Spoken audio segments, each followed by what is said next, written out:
Hello. Hey, what's up? Am I coming through all right? Sorry? Am I coming through all right? Sometimes Discord messes up my mic. Yeah, do you want to cam up? Oh, I prefer not to if that's all right. Yeah, that's fine. Okay, cool.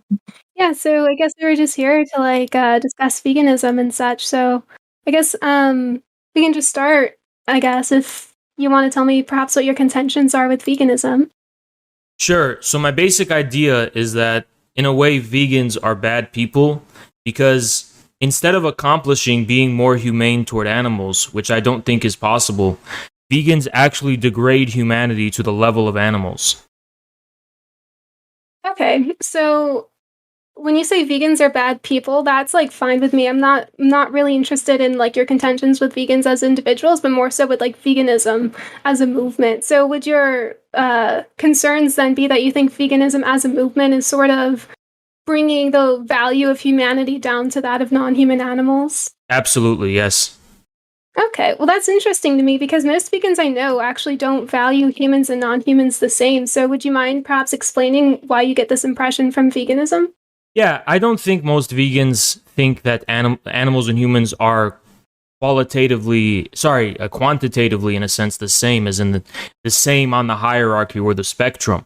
But in a way, they see humans and animals as qualitatively the same. They think that basically the only difference between humans and animals is a level of intelligence or a level of complexity or a level of this or that. But ultimately, they put humans and animals on the same plane of being. And that's really what I find extremely dangerous.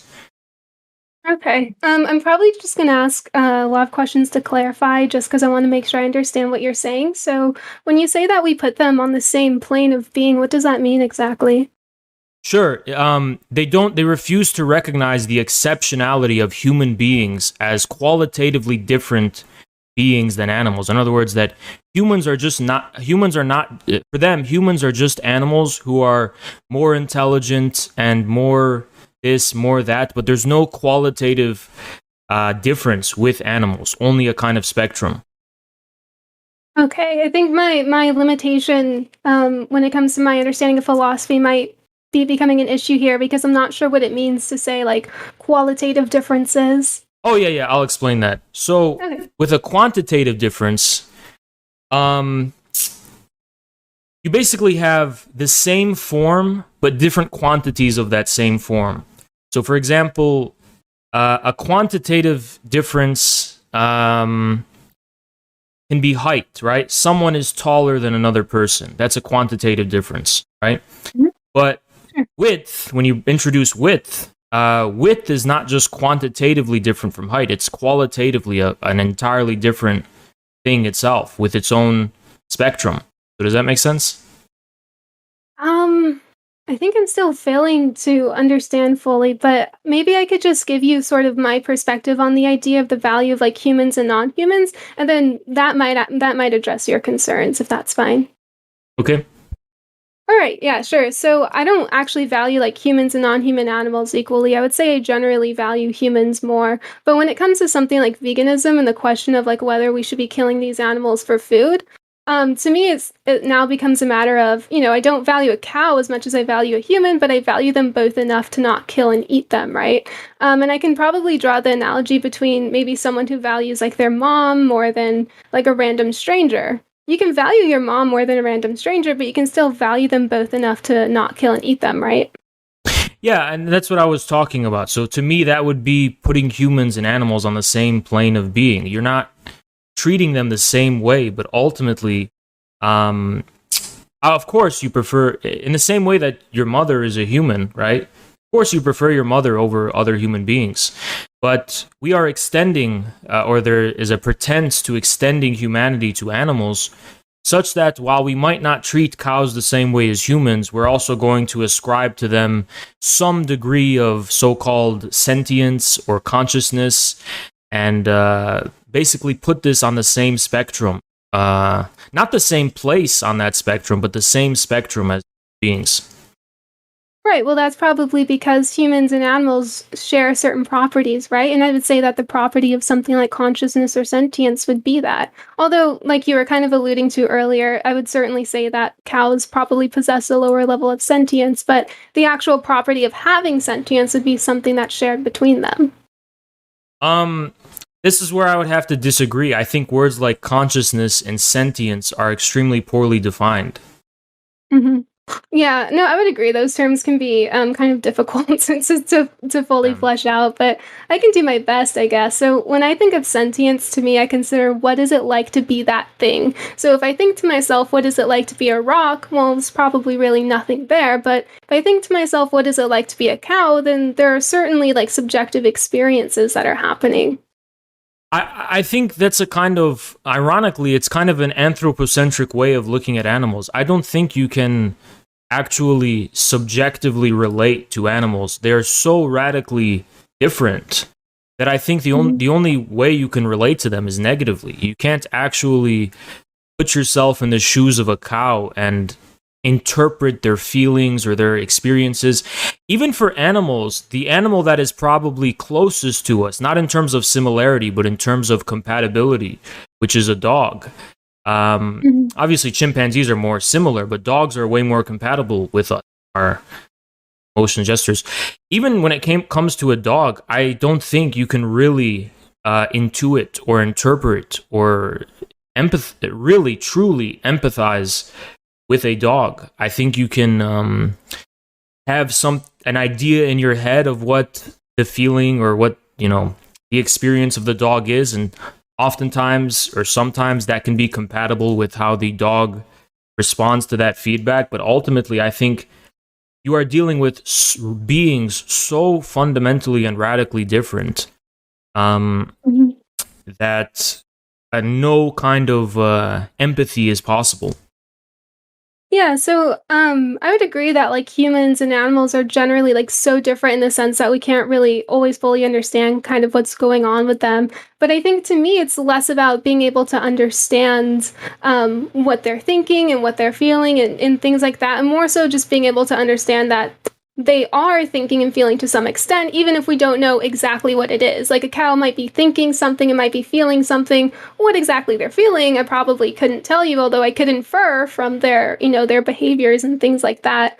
So it's less about saying like, oh, I think I can properly empathize with a cow or a dog, and more so about saying, even if I couldn't empathize with them, they're still experiencing reality subjectively, and so it seems reasonable to infer that they have sentience. This is where I'd have to disagree. I don't believe that they're experiencing reality subjectively, and moreover, I don't think it's possible to understand animal experience at all. I don't think. I think when we say words like feeling, right? I think we tend to take for granted how much human baggage is associated even with a word like that. What does it really mean to feel? What does it really mean to experience? So on and so on. When Right. it comes to animal, I just think they're animals. I just believe there's an unbridgeable chasm Mhm. between them. Just real quick, sorry. I'm like kind of keeping up with your chat a little bit, and some people were saying my mic Just suddenly got really loud. And so I don't know if that's like an issue, or if it's resolved at this point, but it's not an issue that I can hear, but I don't okay. know. Is it multiple people or? Oh, they say it's fine now. Okay. Okay, we're probably good. All right. So then are you just like not convinced of the sentience of other animals then? Is that kind of what the issue is? Yeah, Issues? Okay. Oh, that's interesting. So, what would you say it is then about human, or let me think of how to word this properly. So, when I think of like who is sentient, to me, I don't see any more reason to doubt the sentience of a cow than a human. Maybe someone could provide like a compelling argument. I just personally haven't heard it, right? yeah. So then when I hear you say that, kind of what I think is, well, what is it about cows and other animals that causes you to doubt their sentience, especially if you're not doubting it in the case of humans? Sure. When we talk about words like sentience or consciousness, we're talking about a level of fundamental awareness, right? Some kind of awareness of something. Now, what is that something? It's not particular objects and things within our phenomenal vision. For example, it's not just grass, it's not just other animals, it's just not other beings. When we use the word awareness or conscious, we're speaking about some kind of awareness of something more fundamental than any one particular object in the world. Or and moreover, even the ability to consciously differentiate objects. And note, I'm not saying treat different objects differently, which animals clearly do, obviously, but to consciously differentiate them as objects, as discrete and intelligible objects. This presupposes and requires a fundamental, more fundamental stream of awareness than what animals are capable of. Mm-hmm. Okay. So I think it sounded like you were describing your idea of sentience there a little bit, right? Yeah, and to give you a better Okay. idea, I think in the history of religion, the awareness of this thing, this fundamental being, religion gives description to it in the form of a divinity, of a god, right? If you're not religious, it's not actually necessary to say it's a god. Philosophers, specifically during the classical philosophers like Plato, would give a description to this. I don't know if it would be loaded to call it a being. They would call it the good, the form of forms, right? The good. And then in Enlightenment philosophy, they might call it something like the absolute object, right? Or Kant's absolute object that gives coherence and structure to our reality.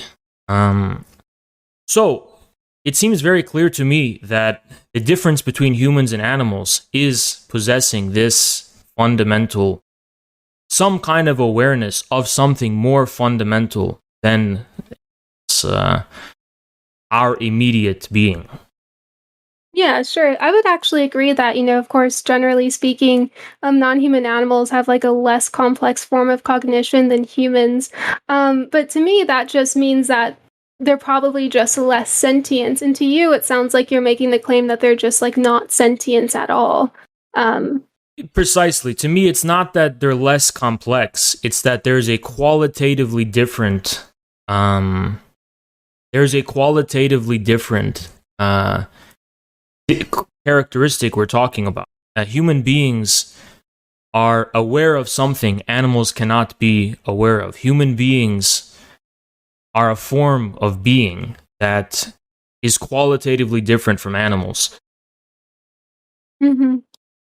Okay, so it sounds like perhaps we're operating under different meanings of the word sentience, right? Because if I just take like a few steps back and revisit like what I describe sentience as, when I think of sentience, I just mean like what is it like to be that thing? Like if I was that individual, would I be experiencing the world subjectively? And it seems like you're operating under a different meaning where it infers some like sort of higher level of like self-awareness or something, I think. No, I think we're talking about the same thing. It's just I'm giving Oh, an okay. additional I'm giving an additional level of interpretation and detail to what it is I think we're talking about. But I understand what you're proposing.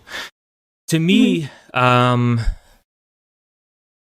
animals, to say that animals have a subjective experience implies that the animal is a subject, right? In the first place.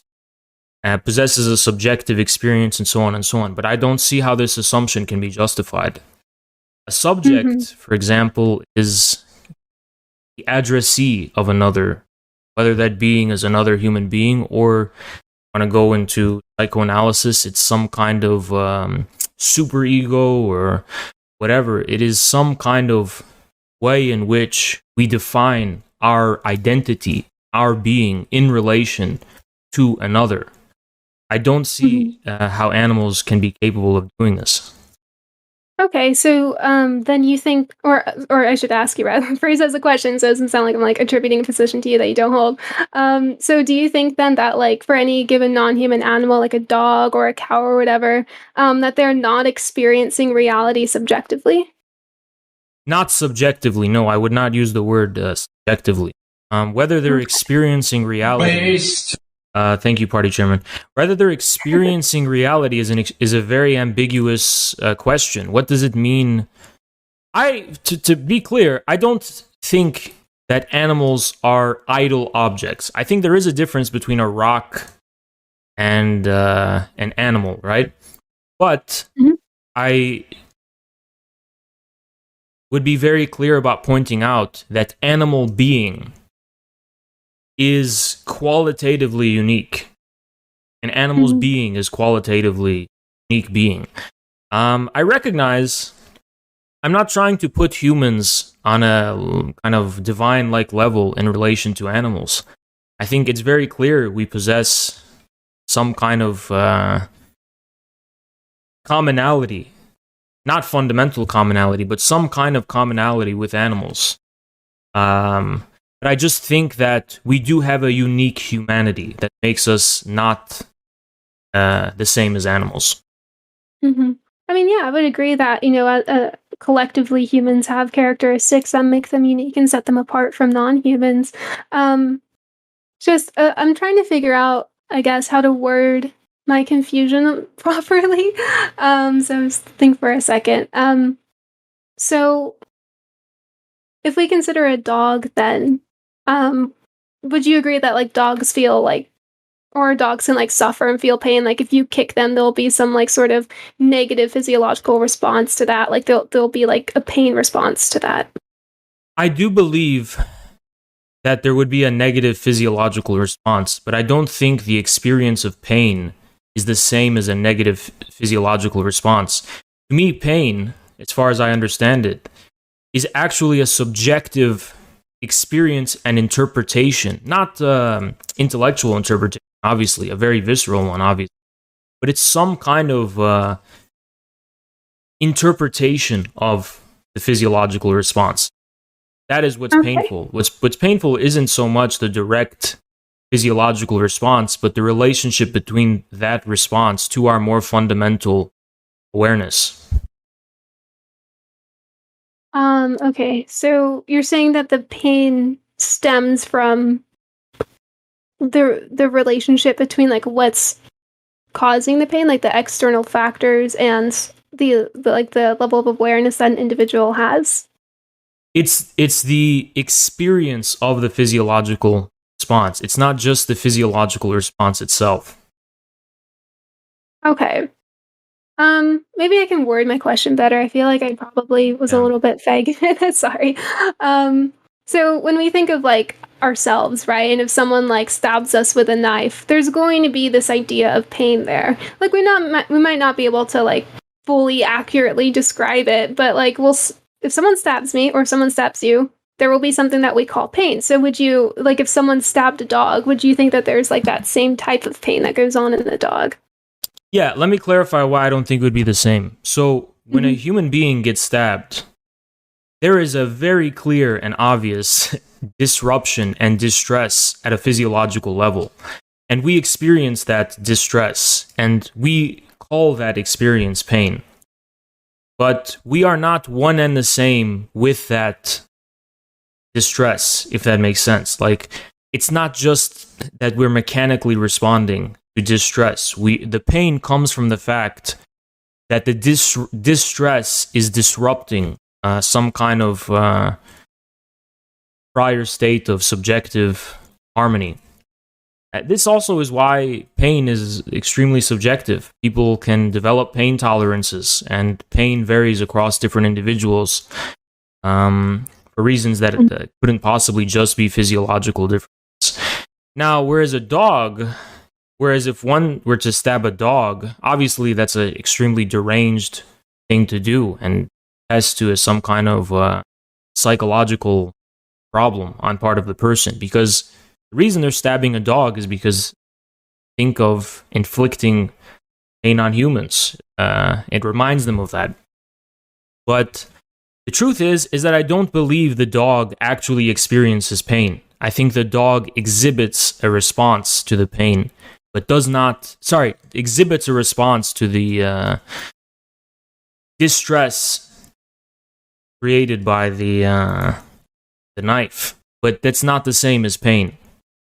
Okay, so it seems like you're maybe arguing that, like, if I were to stab a dog, for instance, the response we would see to that would more so just be like, just a response to like the external stimuli, and that we can't necessarily infer pain from that. Like maybe if I had a solar powered calculator and I brought it out into the lights and it like turned on, that it would just be responding to like the environment around it, but No, we can't necessarily. I don't take a mechanical view, but I don't think it would be enough to infer pain. I do agree that it wouldn't be enough to infer pain, but I'm also not willing to take a mechanical view that it's just like a robot, which basically input and output.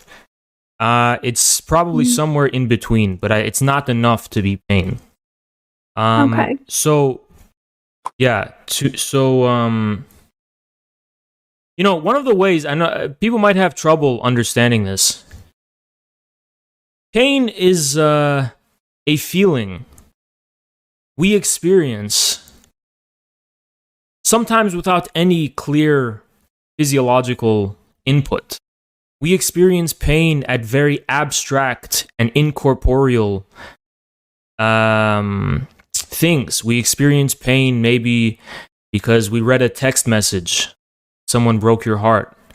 You experience pain when someone betrayed you. You experience pain when, most of all, and this is something that is very clear to me that animals aren't capable of doing, you experience pain simply by virtue of a kind of existential anxiety. Experience pain that you feel your life is purposeless. So you're not even receiving any new stimuli by your external environment. You are just in pain by virtue of some kind of deeper existential position. Mm-hmm. Is it okay if I want to ask you some questions just to flesh out or understand your position more, and I want to make it clear I'm not trying to reject Sure. you. Okay, cool. So if you kind of take this view on like the experience of like dogs and like their ability to feel pain or perhaps lack thereof, then would you take an issue? Well, I'm assuming you would like take an issue if someone just wanted to like gather up a bunch of dogs and just like treat them horribly, like beat them or whatever, right? No, yeah, obviously, I would. Yeah. Yeah. So then I'm wondering, like, what exactly in your mind, under your view, would characterize that action as being wrong if you sort of take this idea that we can't reasonably infer like pain or like sentience from dogs? I think the intention itself would have to be incriminated. So why it is that someone would want to do such a thing clearly attests to some kind of sickness or whatever, and that's very clear to me. Why else would they want to do such a thing? But another thing too is that even exhibiting reckless disrespect for other life forms and other beings, to me, implies a kind of lack of awareness of the fact that this is an entirely different being. So to me, it's not just that I think animals are the same as robots, and if you want to get off on torturing them or fucking with them, go ahead and do it. And I wouldn't find that disturbing. It's more so the fact that this is an entirely different being, which we will never be able to understand. And that torturing them and whatever just for fun exhibits a kind of fundamental disrespect for not only these other beings, but our own humanity, because after all, the line is not as thick.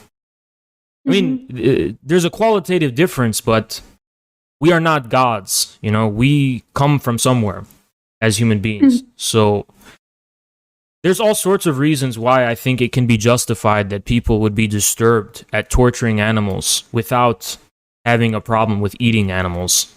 It's the same reason, just one last thing. It's the same reason why animals will eat other animals, but obviously you will not find animals torturing other animals as a kind of display of hubris or sadism.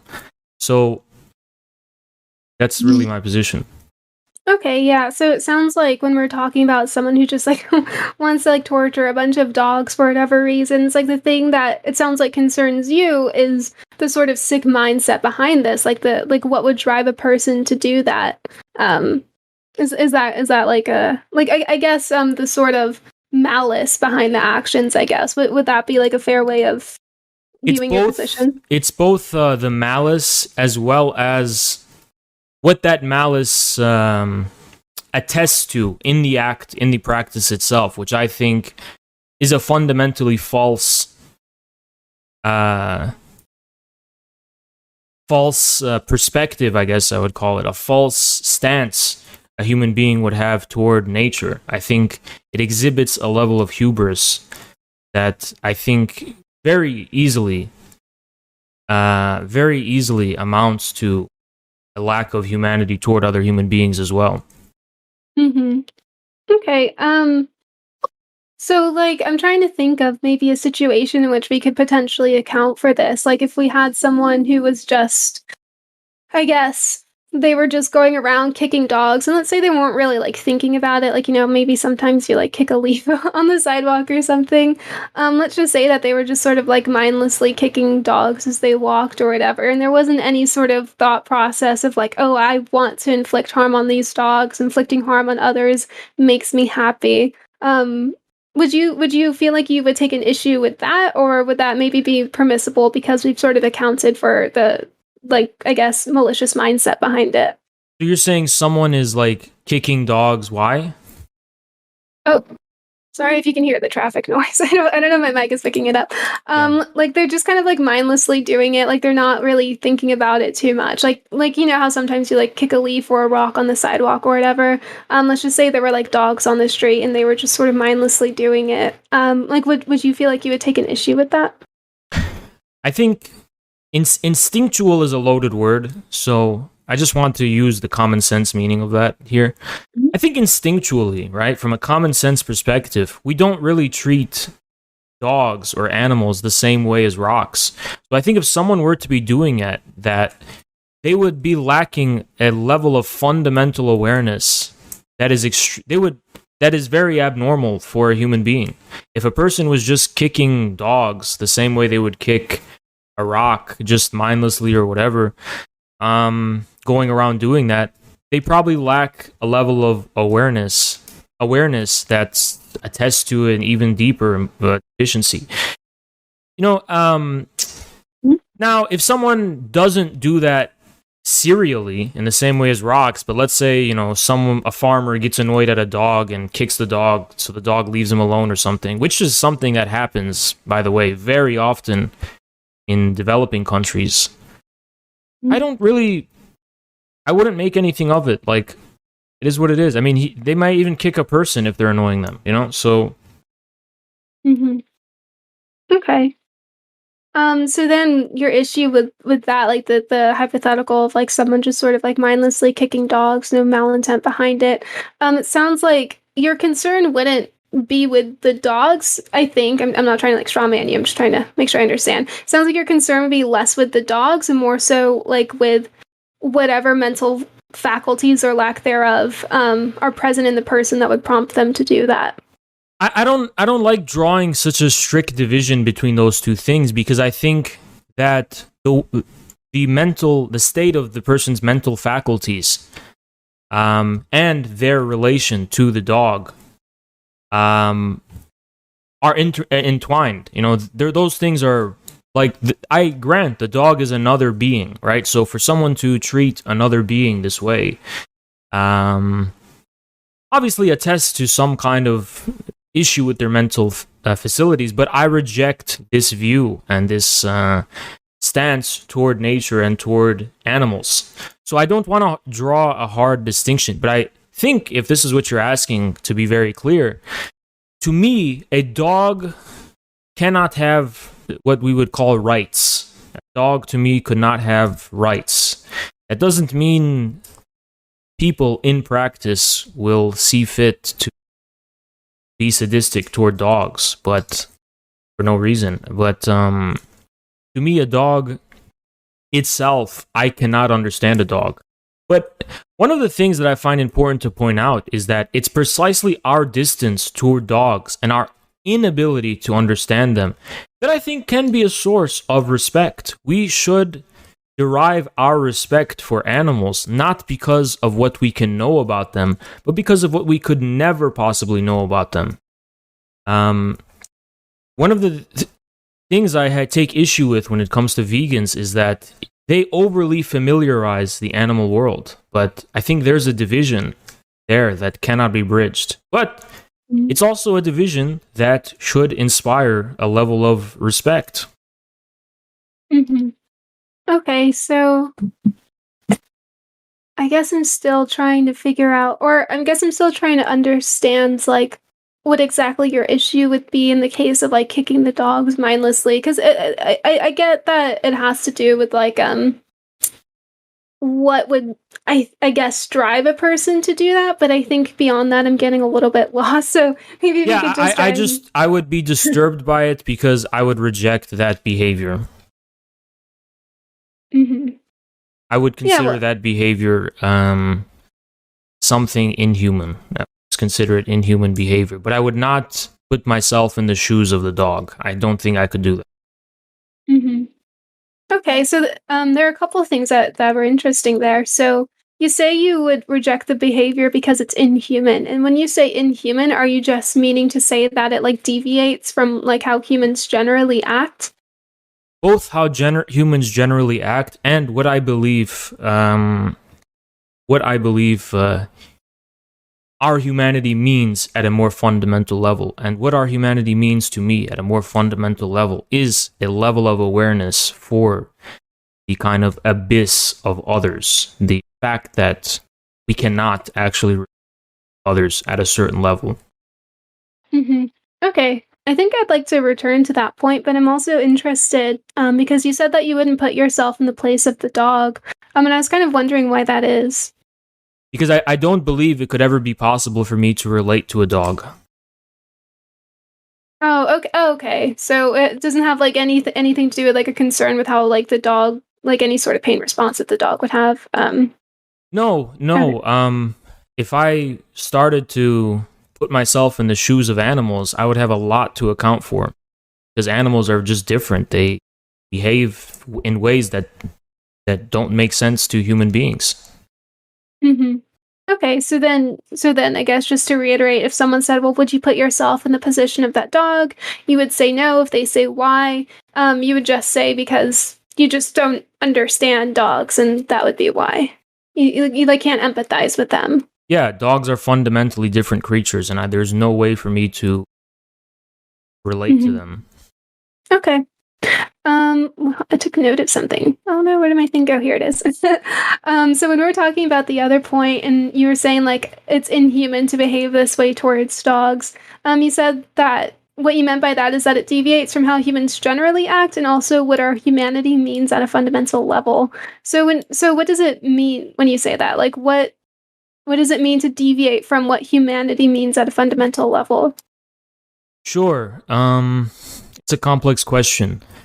To deviate from that would be to act in such a way that betrays what human beings are fundamentally. And to me, what humans are fundamentally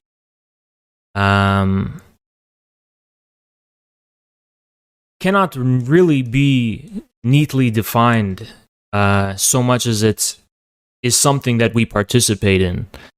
I can give you the reasons why I think it would deviate from what it means to be human, but the precise content of what it means to be human, I think, is a specific dialectic. By the way, the word dialectic, if I have to explain that, I can explain. It's a specific dialectic between being and the way in which being discloses itself to us, opens itself up to our experience. Okay. So it sounds like you kind of have this idea of like humans and how they like sort of intrinsically act, and like the things that they tend to value and things like that. And so there's like someone who decides to just go around mindlessly kicking dogs is behaving in a way that goes against that, perhaps. Yeah, but I also want to point out I'm not trying to isolate specific values and say these values are, for their own reasons, fundamentally human. I think that we can explain the actual values we have across cultures in terms of our humanity. And how they relate to our humanity has to be determinate. So I'm not trying to prescribe like this is what human means, and I impose this upon every particular human being in the world. I think we can discern the fundamental form of humanity through the particular differences that manifest themselves between different human cultures and civilizations. Okay.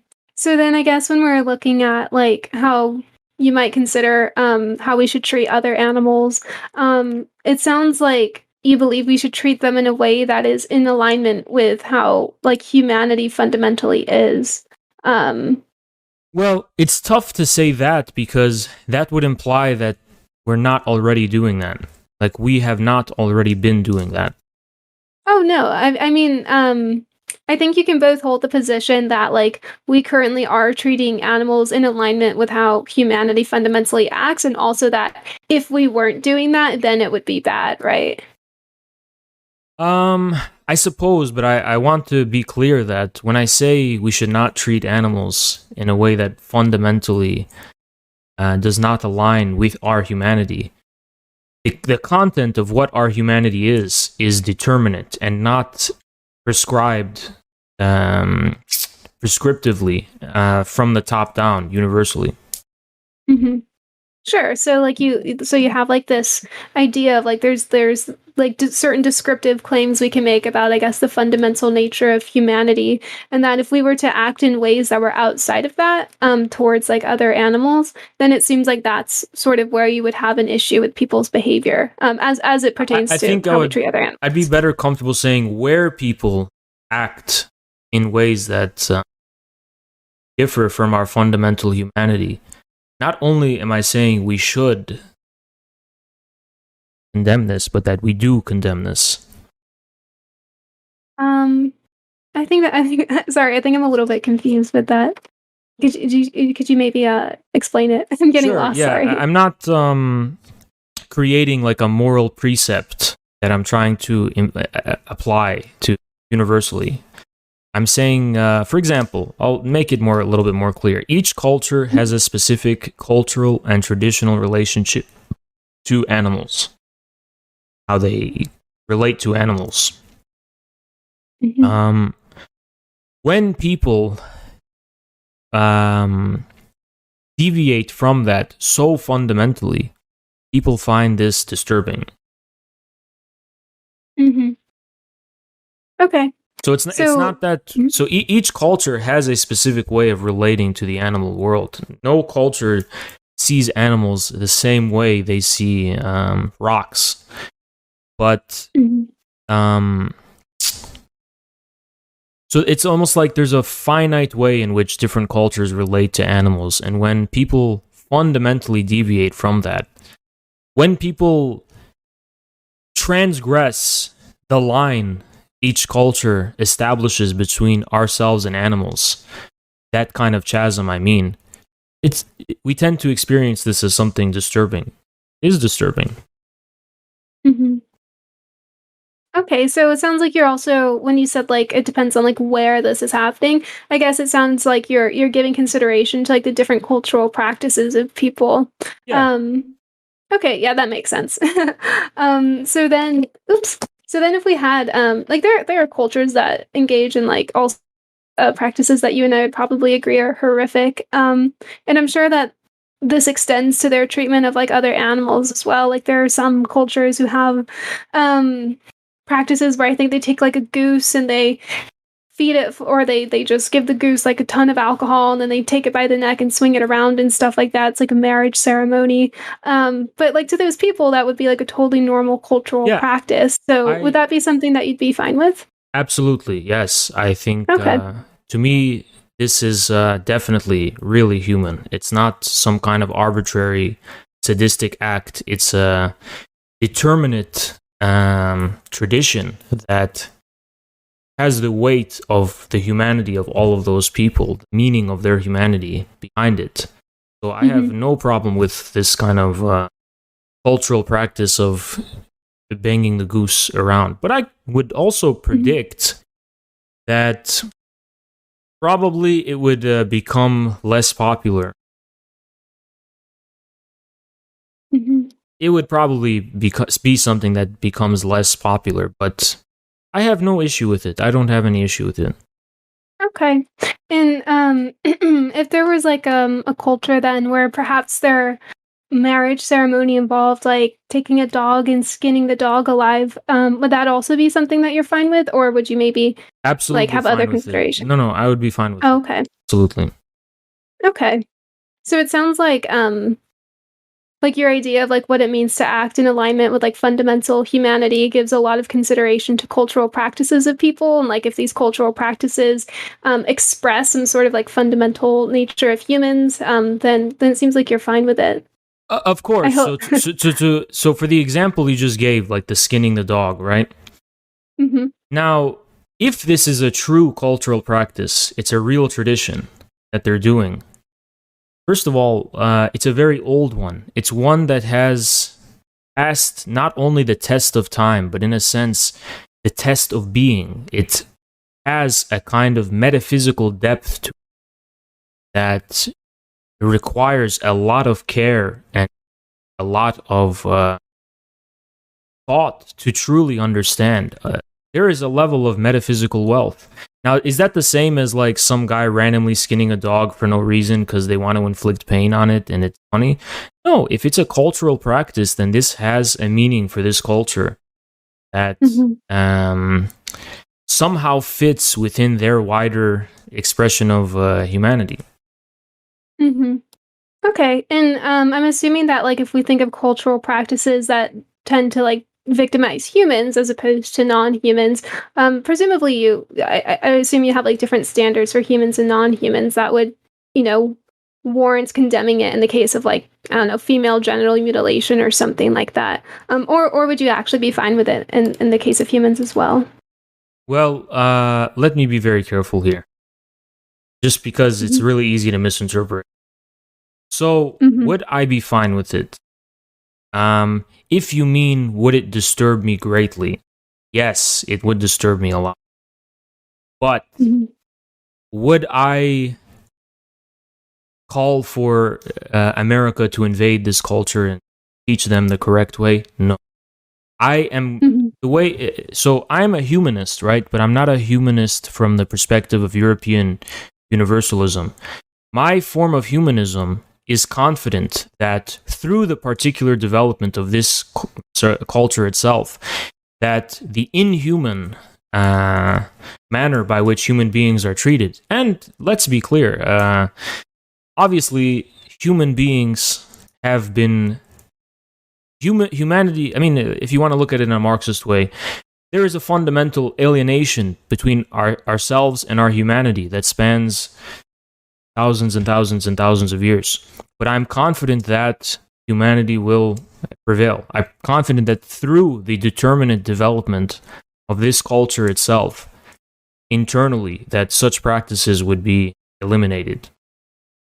Hmm. Yeah, okay, I think I get you. Like, there can sometimes be a distinction between, like, what we personally Yeah. feel averse to and, So like, what we actually find immoral, and right? to elaborate, I do no. To be clear, I do find it immoral, Oh, but okay. I don't think there's a universal morality with which to impose.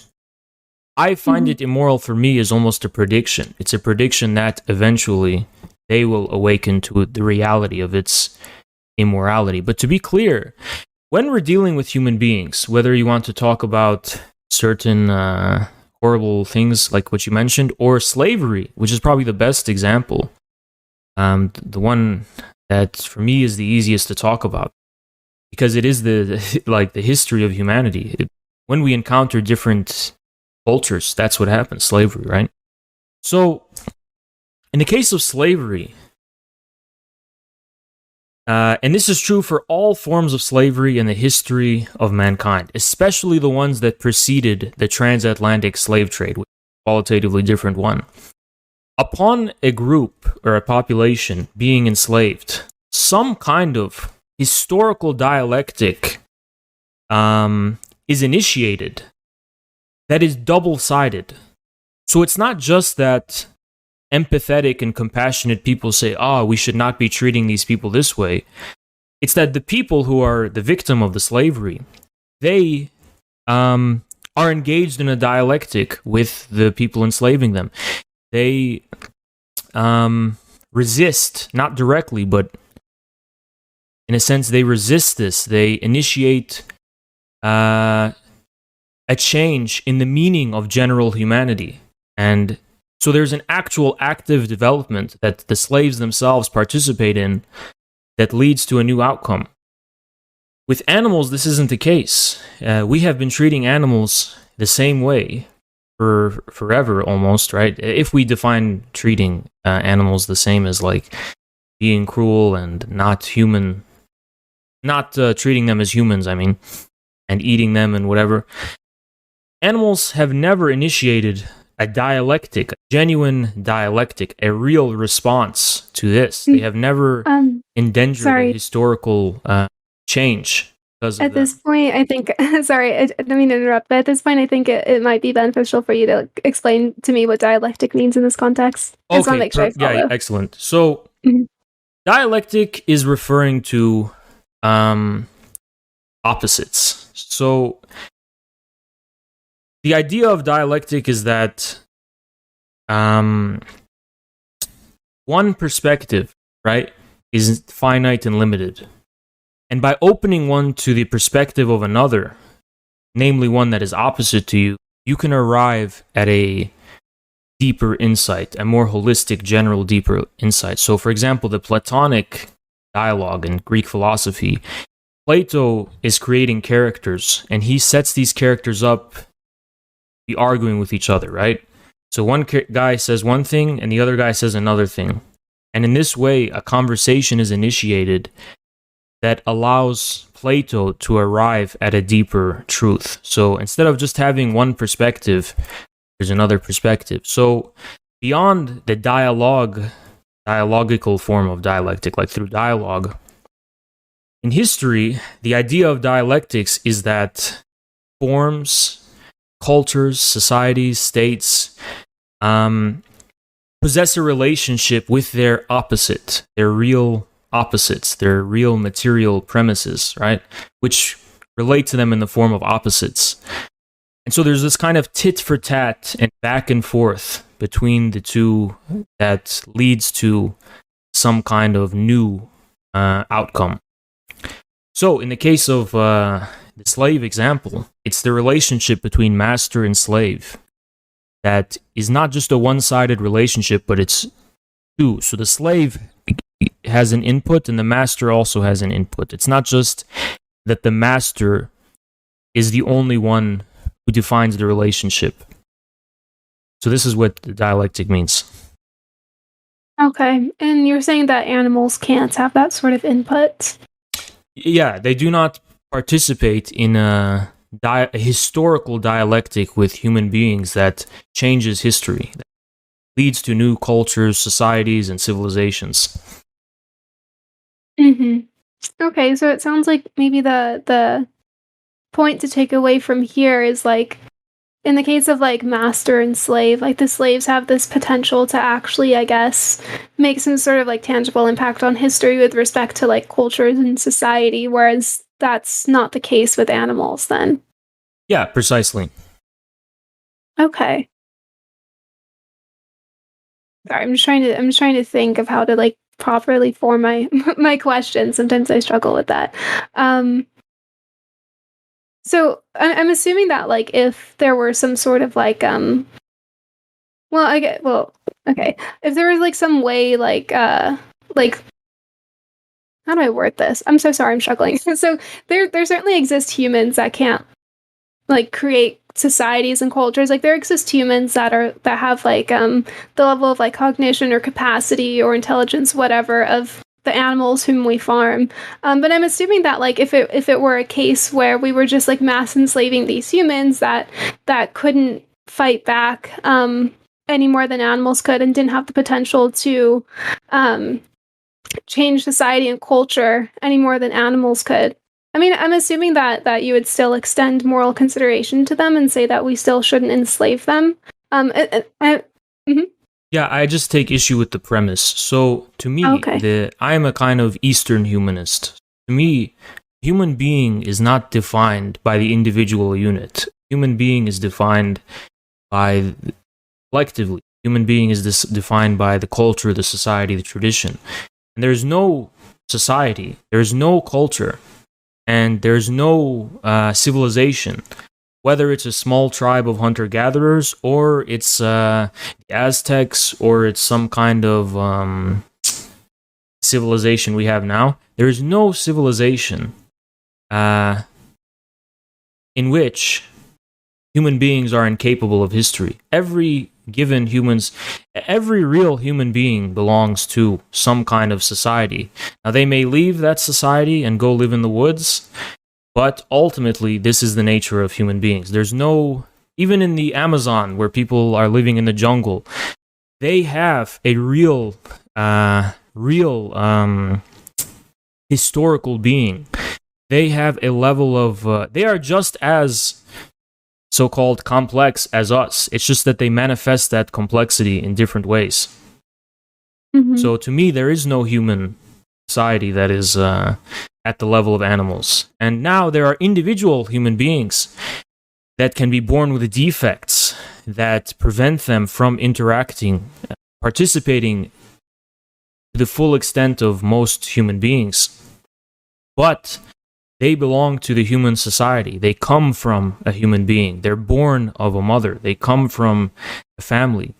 And we, as human beings, do not treat them the same as animals because we recognize the contingency that the difference between us being born in that way and them being born, in that way and the way we were born, more privileged, is a contingent difference that is completely unknown to us. So we cannot treat them as human beings, even though they are unable to manifest the full extent of humanity. And besides, no one human being can manifest the full extent of its humanity. Human beings are collective and social. We have different skills and abilities and traits, but it's the unity and relationships between us that define our humanity. Okay, so it sounds like maybe then you're not just giving consideration to like the capacity, or I shouldn't say capacity, like the capabilities of like the specific individuals, but also like whether they come from a species that possesses these capabilities as well. No, because if you just judge it based on capabilities, one, it's a kind of individualistic human, right? You measure them in individualistic. Two, it's kind of like this arbitrary utilitarian view of beings and human beings, like, oh, what can they do? Oh, sorry. Just to clarify, when I say capabilities, I'm talking about like the capability to have the impact on history that you were referring to earlier in terms of like changing society and culture, and things like that. It's not so much that I want to define abilities and capabilities as much as I want to say what actual relation do they possess to our humanity. Defining that in terms of an ability is too difficult. Of course, if they are capable of participating in history, so on and so on, this is an indication of what their fundamental relationship to humanity is. But it's not simply a matter of ability. Okay, so maybe it's less about them belonging to a species that possesses the sort of traits that you value, more so just what their relationship to that species is. So like the humans in question that I like proposed earlier, who were like mentally who had like the cognition level and such of a cow, and we were like, well, what if these were the slaves instead of like the humans who were slaves? And you said, well, you still take issue with that. It sounds like the reason you would take issue with that would be because of the relationship they have to like humanity generally, maybe. Well, it's kind of a new question. So basically, what you're asking is like, let's say we took all of the disabled people of our society and just enslave them, basically. Yeah, I guess that's one way, that's one way of looking at it. I'm just trying to. Sorry, Yeah. I'm gonna clarify. I know this is kind of like a No, I like understand. It's a hypothetical. So yeah. I'm just trying to make sure I the understand. problem I would have with that is that these disabled people come from a family. You know, the way in which human beings are born is not that they're born and then it's up to some kind of abstractly derived, universally applicable moral system how they're treated. Human beings are born in families. They're born in a determinate way. Their sociality is determinate. So I don't see how a society could just enslave all disabled people. It doesn't seem possible to me. Like all disabled people would be enslaved. Moreover, and here's the funny thing, I don't think they could be enslaved. Maybe a better example would be eaten, right? Would they be eaten? All of them eaten. Would that be a better example? Because to be enslaved, you have to only, Immanuel Kant, the philosopher, said, actually, ironically, a human being is the only animal that requires a master. So only human beings can be enslaved. A cow can be contained and eaten, but ultimately cannot be enslaved. Okay, so then if we like kind of go back to the hypothetical and why you would take issue with like enslaving mentally disabled people, it sounded like the main reason would be that their relationship socially to humanity is sort of already determined by virtue of the fact that they are like born from humans into a human society and that they are humans. More or less, but it's also that they couldn't be enslaved if they lacked what it means to be fundamentally human at an individual level. They could be eaten, maybe. That would be a better example because it would be possible, but couldn't be enslaved. Okay, maybe it'd be better to go with the eating hypothetical then. Like if we were, that would also be better too. Yeah, I've never heard of a society in which all so-called disabled people are eaten. I don't even know how you would measure that. Like, because again, societies don't treat every single individual as an individual. They treat someone as a human being and just assume a lot. Like, no society just goes door to door asking, like, okay, is there a Turing test we can take and see if you're human? That's just not how it works. So I would... Of course, we know there are societies that have engaged in things like human sacrifice and so on and so on. But these are endowed with meaning. They have some kind of meaning for this society, which is very complicated, complex. So a society that is eating disabled people would be very bizarre to me. I don't know how they would measure that. I'd be interested in knowing how they would be able to measure that. And the second thing is... I would, at the level of my Eastern humanism, right? I would say that this is, and I'm vindicated by actual cultures and societies. So in most cultures and societies, the reason why this is such a disturbing thing to do is, again, this people you are eating, right, are coming from us. They have a mother. The difference between us being born this way and them being born this way is purely contingent. So then if they're too close to us, right? They are us in a way. It's just that there's some contingent reason they were not able to fully become what they, in a sense, are. They were not able to fully realize what is very clearly what they clearly had maybe the potential to be. Like, they have the structure of a man, they have the form of a man, or a human, sorry, which basically means only a small contingent difference separates us from them. Okay, so then, I mean, initially I was going to ask you, like, if like, all of these people sort of just popped into existence and weren't necessarily born from everyone, if that would change your view at all. But it sounds like you're also kind of giving consideration to things like will they look like a person as well, so they have like they possess certain abilities of humans as well? Um, of course. I mean, so these people would just pop into existence, not belonging to any society, right? Just pop into Um, existence, and Well, so they would be kind of like the humans that we were already talking about, like the humans who are cognitively impaired. And previously we were saying that they were born from other humans, and so now I'm wondering, like, if we took these same humans, but the only difference we made is that perhaps they just like popped into existence for whatever reason, but in all other yeah. respects they're the same. Whether that would change your view at all? Uh, it would, but I also think this would have profound consequences for any civilization. I mean, you're talking about. I think a new religion would emerge around this. I think new cults, not in the modern sense, but the ancient sense, new view of metaphysics, some kind of fundamentally new way of relating to being would emerge as a result. Like, how would people make sense of this is probably a more important question. How would they make sense of that?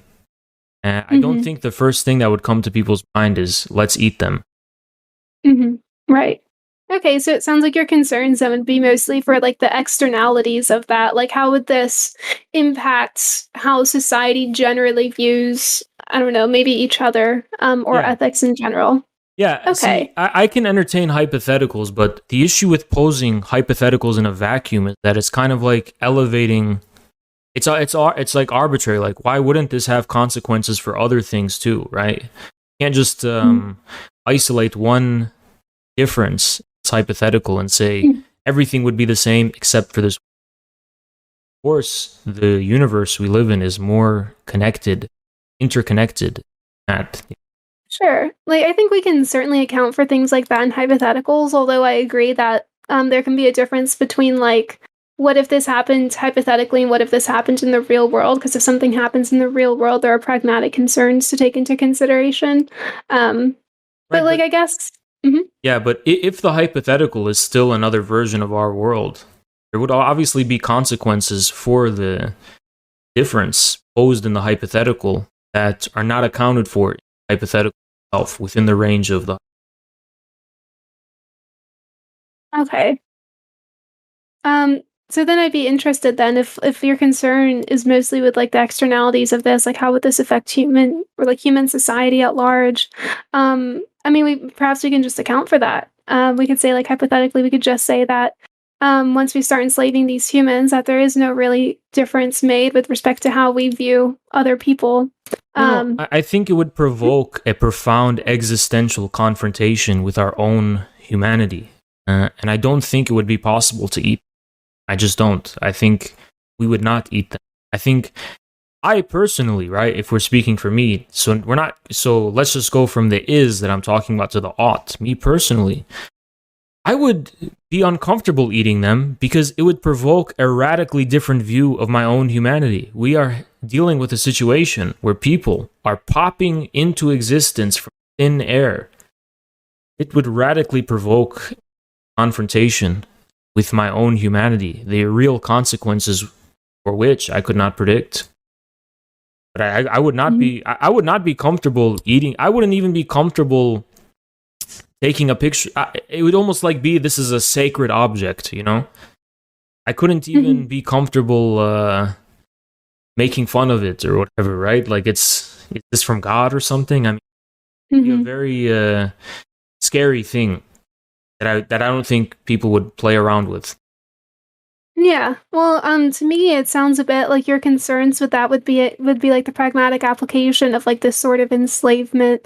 And right now, I'm mostly interested in sort of exploring this just perhaps in a vacuum where we can, talk about it in terms of hypotheticals and account for those sorts of concerns. Because I would agree Yeah. with you. Like if this was happening in real life, like absolutely, that would Yeah. have consequences Well, on how we see each one of the other. reasons it would be hard to deal with that hypothetical is because I think there's a deeper rationality to the world. There's a deeper reason for why the world is the way it is, as it is now. I don't think the world is arbitrary.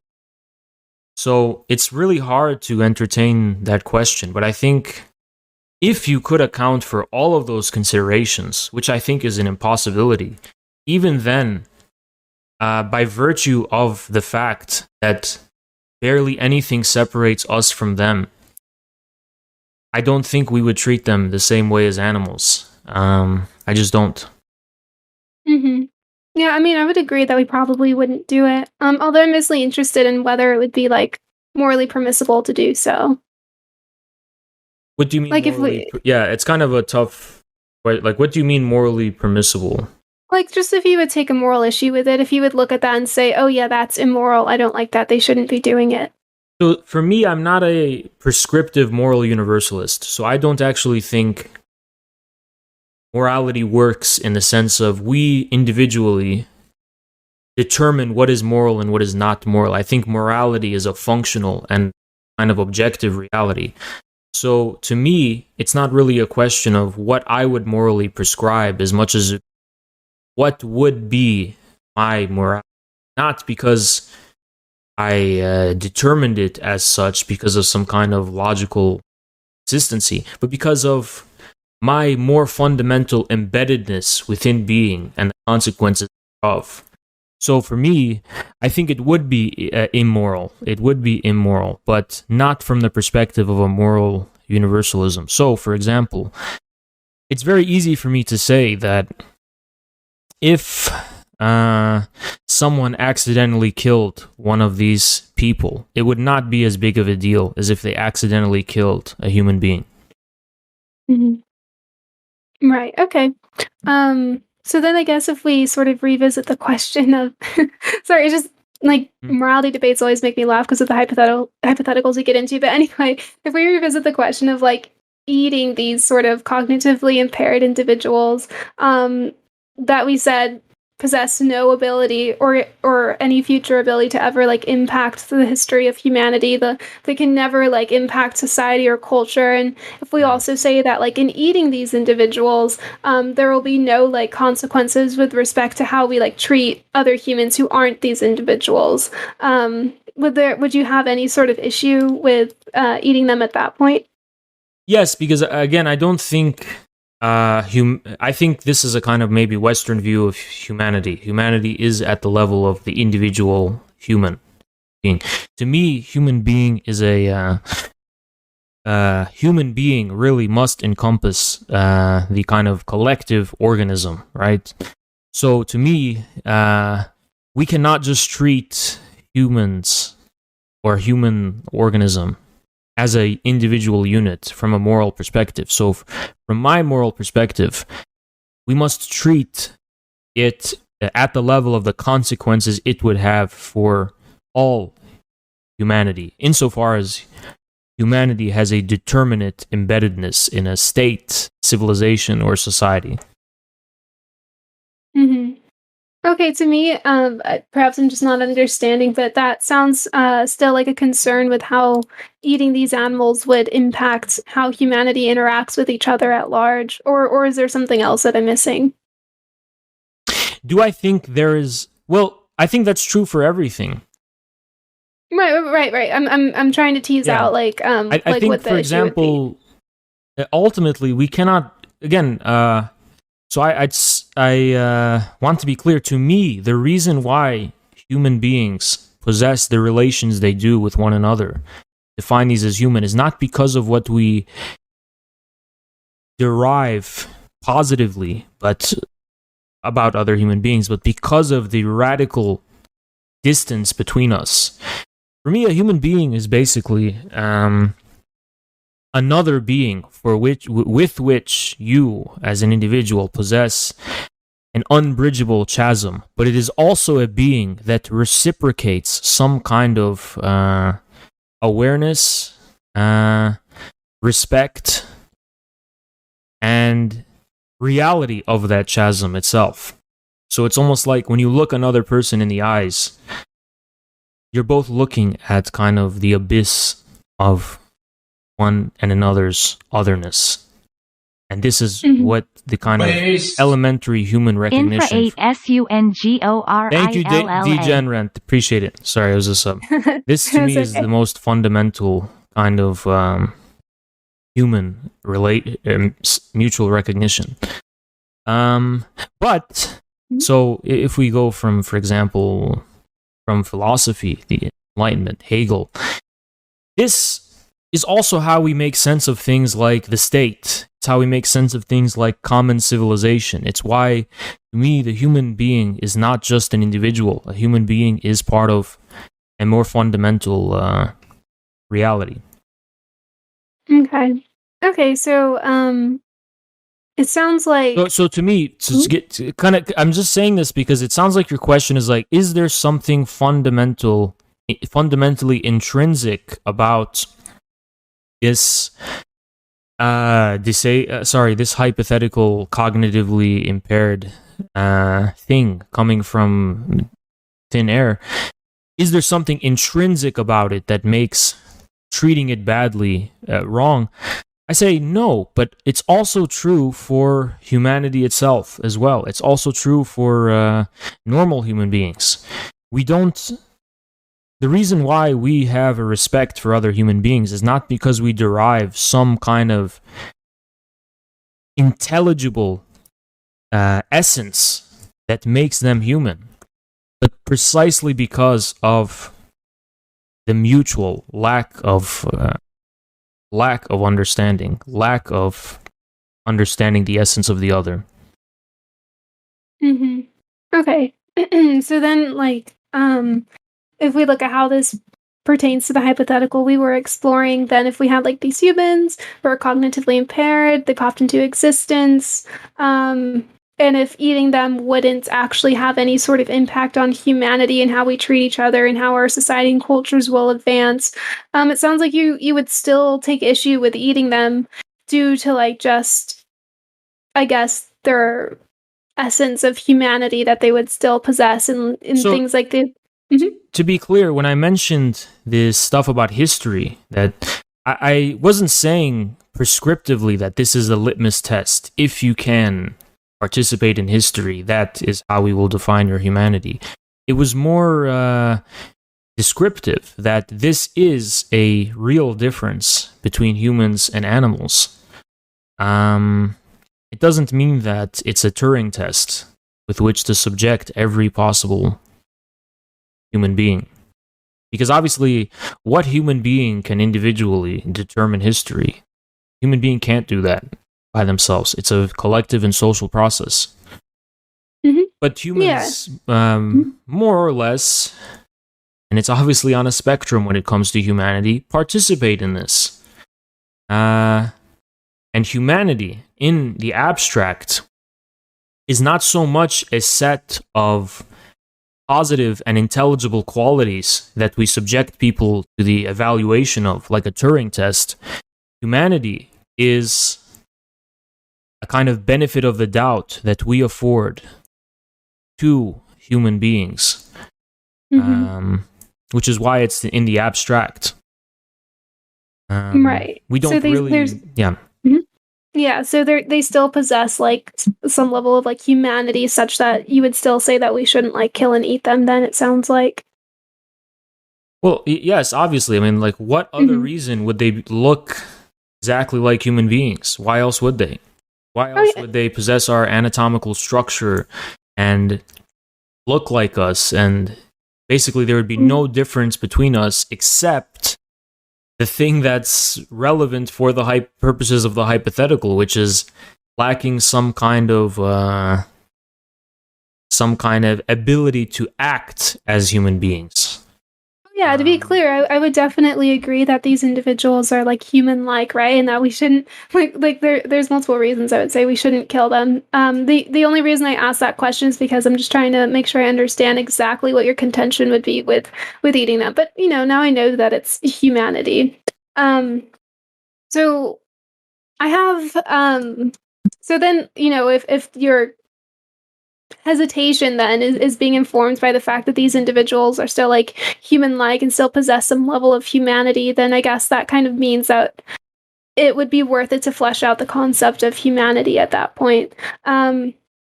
So typically when I'm trying to understand what is informing people's idea of humanity, I like to ask them, if we had a human who was born with like the mind that functioned the same way as like a cow mind, and it was at the similar or the same level of like cognition, intelligence, sentience, whatever, all of that.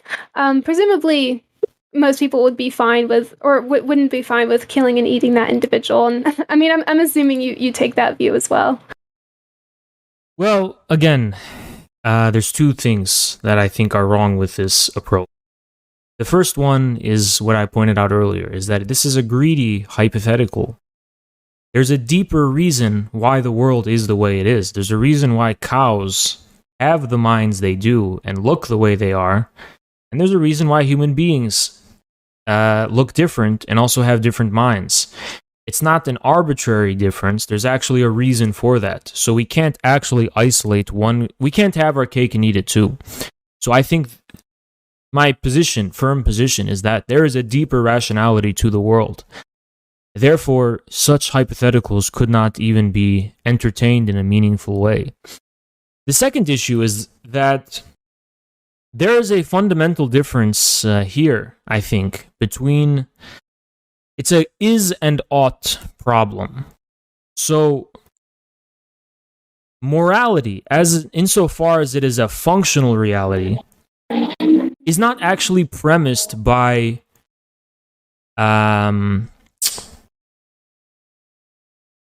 the reasoning we give for it. What I mean by that is that people have the morality they do, not because it's premised by the reflexivity of moral thinking, but because it's an actual, real, and objective reality. Like, people do not premise their morality by means of reflexive contemplation of morality. And you have to bear that difference in mind, because given that, it would then shift the burden of explanation upon the person who wants to eat this hypothetical person. So functionally speaking, this person reminds us of a human being. They feel like a human being. That would be their cultural connotation. Culturally, right? So if a person were to eat them, they would be making a definitive statement with regard to this culture. They would be making a statement positively. It's not just that, this person's going to eat them and then we have to evaluate the consequences subjectively. They would already be saying something by doing that. They would already be making a statement. The statement they would say would be, for example, I have a callous disregard for human common sense. I have a callous disregard for people's sensibilities. And if they have such a callous disregard for those sensibilities, what else would they have a disregard for, right?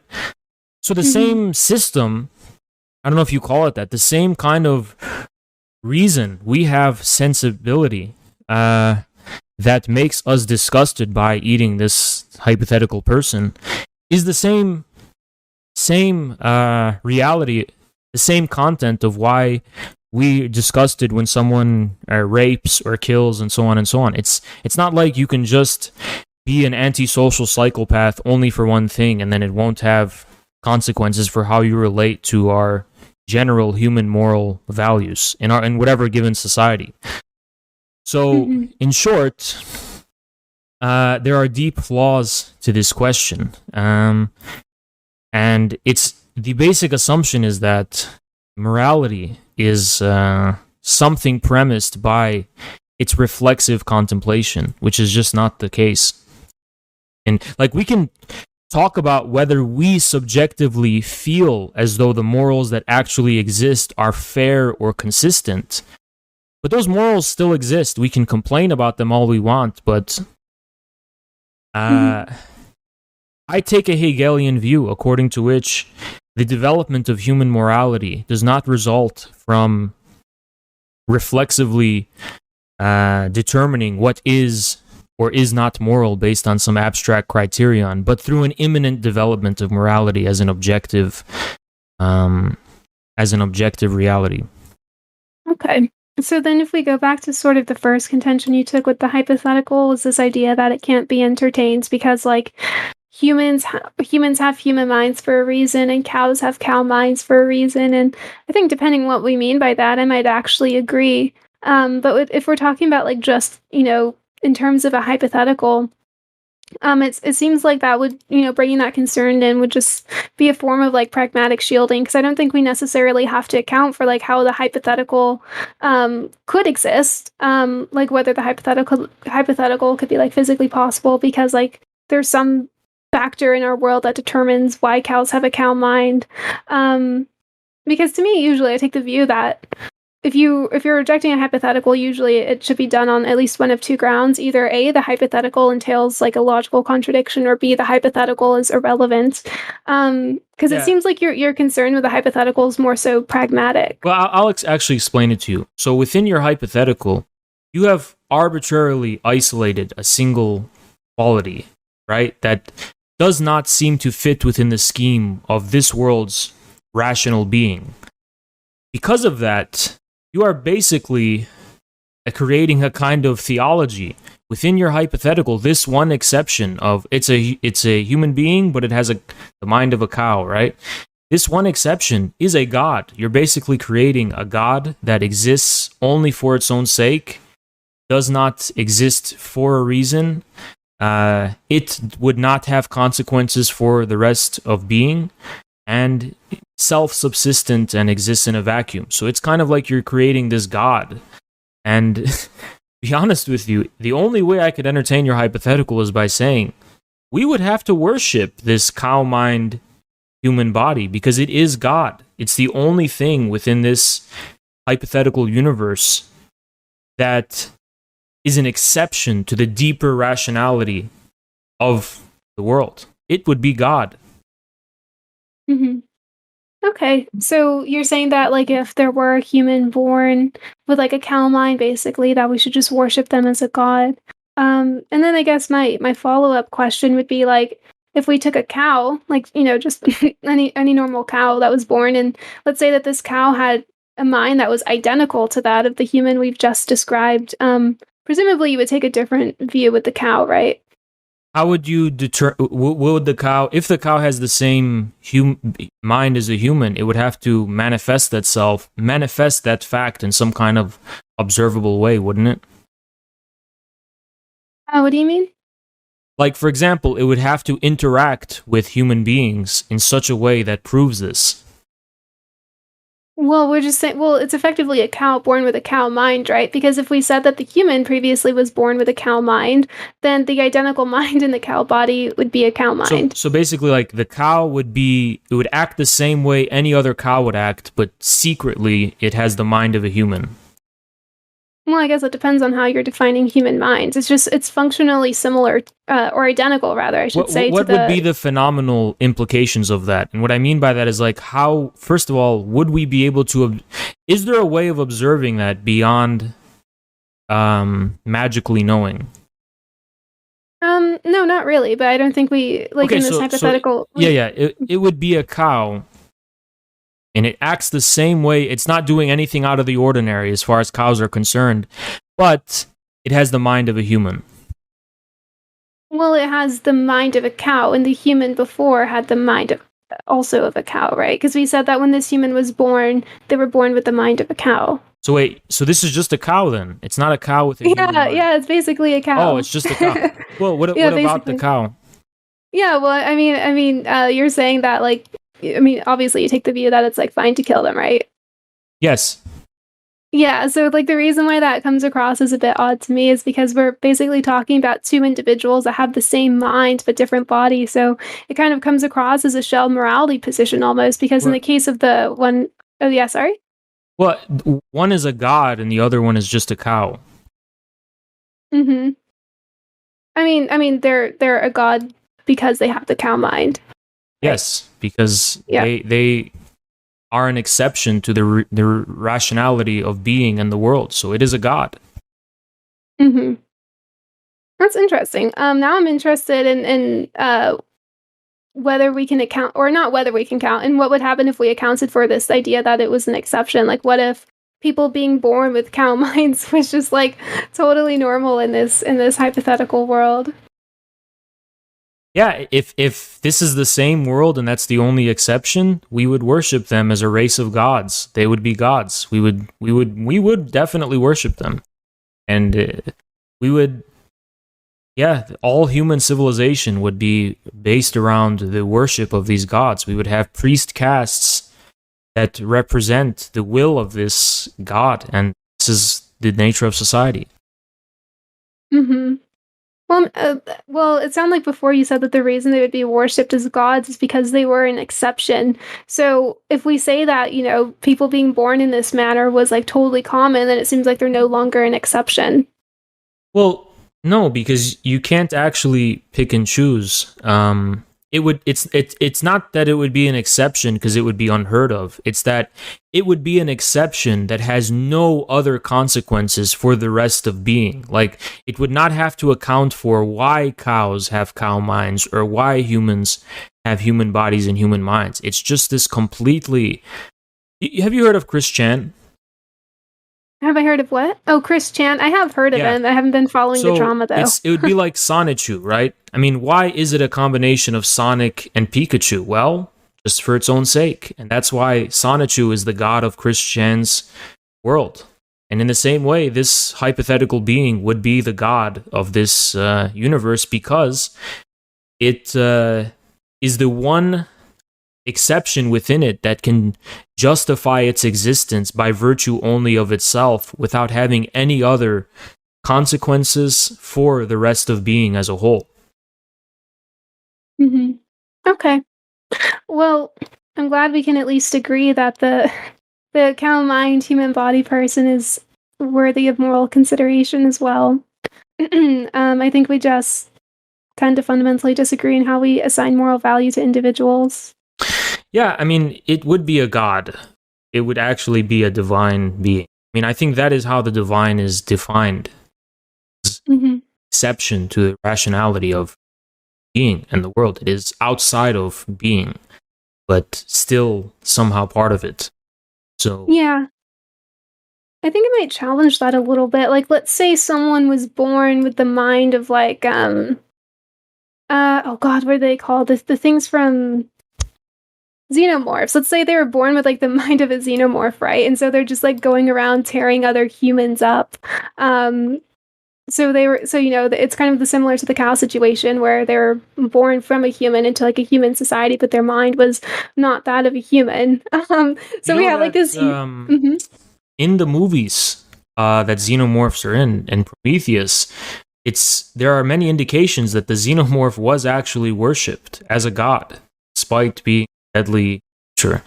So it'd be the same thing. It would be worshipped as a god, a quite deadly god that, if it were to come your way, would obviously kill you. But assuming it's not going to be able to kill every human being on Earth, it would be worshipped as a god.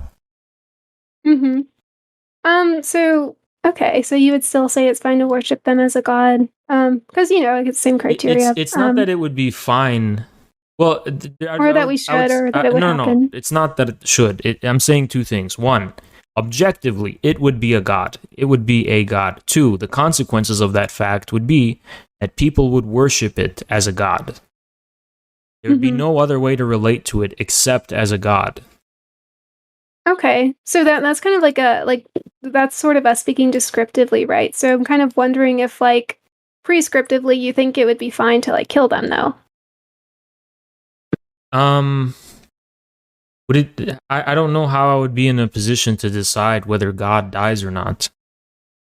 Well, there's like this human body xenomorph mind individual that's just going around tearing everyone up alive.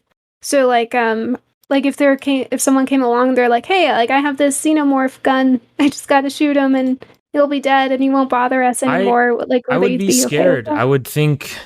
Again, I would have the same existential crisis. I would think, this is a hole in the fabric of being, and I couldn't even begin to imagine the consequences. I would not be comfortable killing it because I wouldn't know what it is and what it means for my humanity, my world, not just my humanity, let me be clear, my universe, my being, everything I know that makes sense. Maybe I would have to submit to it, worship it as a god, because it's a miracle in a sense, right? Think about it. There's something kind of beautiful about this being you just described to me. All things that is within the field of our experience and our reality are at the mercy of some kind of deeper rationality, deeper interconnectedness, right? But this is the one thing that's an exception. Maybe I would see it as a messiah. Maybe I would have to worship it. Maybe I would shed tears at the sublimity of its beauty. Or sorry, that's redundant. I would shed tears in the midst of its sublimity. It would be my savior. It would be my God. It'd have to be. Okay. But I mean, to be clear, I think I'm more of a Muslim, so I don't believe this could ever be possible. But which is in this world, I would have no choice but to leave Islam and convert to the religion of this being. Okay. Well, I think I've followed all of that, and I do appreciate you engaging in the hypotheticals with me, because I know sometimes, like I said before, when we're talking about like morality and stuff, we can start getting into like really crazy hypotheticals. But I do find them useful. I do think they're useful in helping us flesh out our moral system. So I appreciate that. I mean, I'm fine with concluding it there, but if you had questions you wanted to ask me, because I've been sort of sitting here pressing you on your position, I'd be fine with that. Let me think.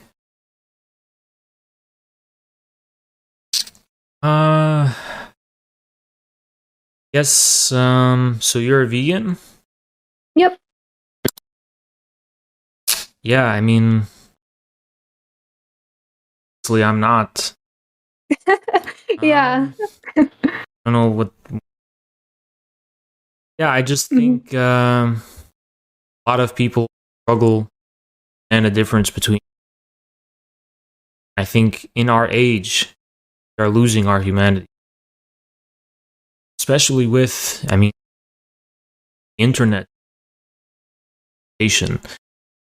Social media has been a huge source of dehumanization. I think veganism is the religion of this new post-human world we're entering.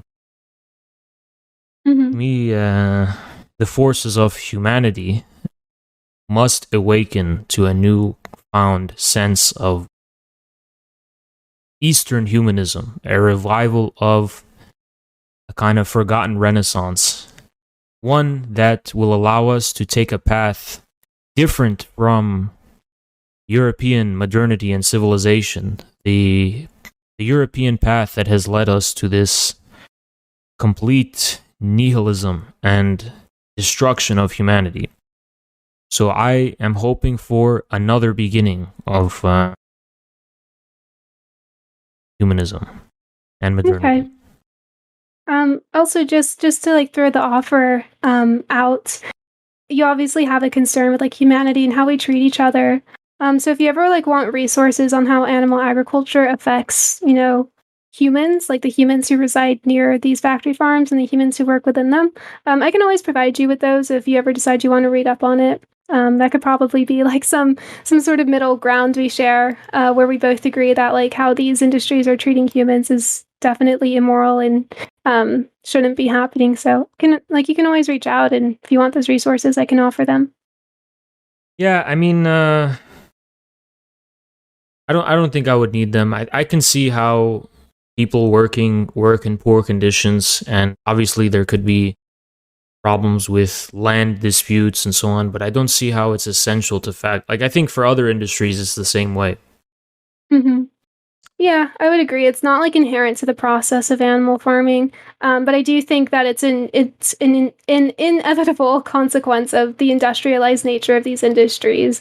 So, Yeah. like maybe, I can agree that modern civilization, which is modern industry, is going to undergo a change, but it's not just going to be a regression to what had before. I think industrialization and modernity will have another path.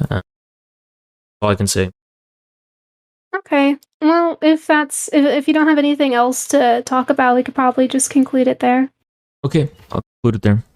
Okay. Well, thanks for having me on. I appreciate you setting aside the time to talk to me. Yep, bye-bye. All right. See ya.